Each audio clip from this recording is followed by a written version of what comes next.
Welcome back. Shares of IBM set to open lower. Take a look at what we're looking at, 145 to 145.70. Big Blue reporting actually the worst quarterly revenue numbers in 14 years, capping off of 16 straight quarters of declines in revenue, but it is a turnaround in the works. Joining me right now is the CFO of IBM and Senior Vice President Martin Schroeter. Martin, good to see you. Thank you so much for joining us. Thanks for the time. IBM has been in a massive transformation in terms of really focusing on the growth businesses. Where are you in this journey?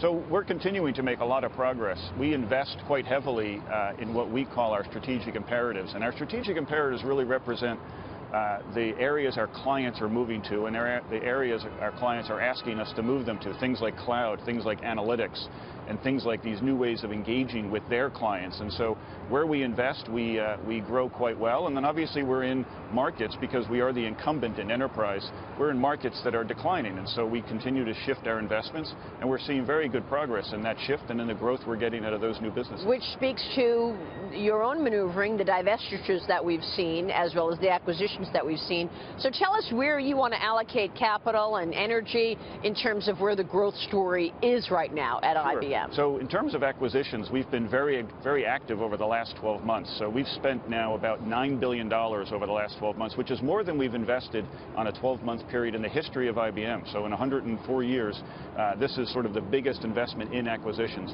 Now all of that obviously supplements our organic investment as well in research and development, which we've maintained pretty consistently over the years.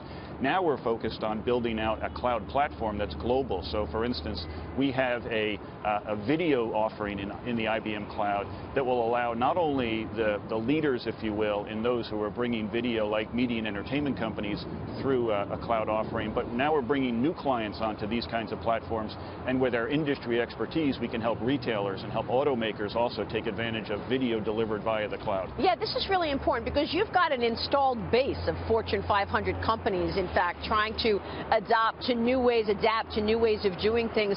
What are you seeing from your customers right now in terms of how they want to transition their business and what they need from the cloud transition? So businesses, interestingly, no matter which geography you go to, no matter where we talk to our clients, the trends are very consistent. So one is they really do want to take advantage of the agility of the cloud and all that brings for them, but really importantly, they need to be able to link that to their existing systems of record. And that link to their existing systems of record then allows them to apply analytics. Now, our view on analytics is that the future of analytics is really big data. It's really cognitive. There's so much data coming out from all of these new sources that you can't program computers anymore in order to find the answer you want. You really need to let a computer, let a cognitive system interrogate and understand your data and then find a way to interact with it. So globally, move to the cloud to get that agility, move to the cloud to allow you to engage your clients in new ways through mobile devices and things, and then make sense of all that data you're collecting so you can learn more about your clients. Which is why I love what you guys have done with Watson in terms of having the supercomputer really analyze, I mean, particularly as its impact on healthcare has really been extraordinary, and I know has been a huge help to doctors. Look, take a step back from the quarter to quarter. We really like to look long-term on this program, so give us your sense of what you're seeing and what you're expecting from IT managers, because we have a conversation on this program every day about the idea that businesses will be stepping up and investing in IT, investing in R&D, but we haven't really seen it on a broad-based level. Well, what we see is investors, is our customers investing where they see new opportunities to reach their clients. So as I said, they're investing heavily in moving to hybrid clouds so that they can take advantage of their data. We're also in that traditional IT space where we compete quite heavily. We're also, though, building new marketplaces. So we've now created the Watson Health business. Watson Health, we continue to believe will change healthcare in the world. I think it will. And the essence of that is applying cognitive technologies to the massive data we have to get better outcomes, to bring in the ecosystem, if you will, of our partners, of providers into the healthcare system so we get better outcomes and in a more productive way. So if you step away from, specifics in terms of looking at what you saw at IBM, how would you characterize the economy right now? What does all of this tell you about really what businesses are feeling? Because the way I see it is a lot of businesses are sitting on cash. Do you expect that to change? Well, we see with our customers, we see really two things, and it's consistent, and it'll always be this way, and it creates really a ton of opportunity for us. So a big part of our business is helping our clients become more productive and helping them get more value, if you will, out of their systems.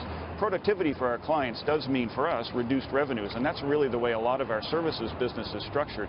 We take on their work, we deliver them value, we move them to the future, but we do it in a way that allows them to deliver productivity. That's part of our business.